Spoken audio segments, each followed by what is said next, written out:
Hello, in this video I'm gonna show you how you can use the sound equalizer of your Sony headphones.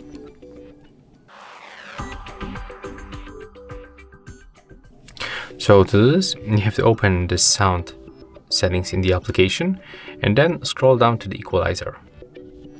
Then click right here, and first you can just turn it on and select one of the presets. But also we can go the custom preset, so it will appear just right here, and then you can click on the settings icon and adjust the equalizer to your own preferences by moving these dots. If you want to save, just click OK, and as you can see right now it is finished. So that's all for this video, hope you like it.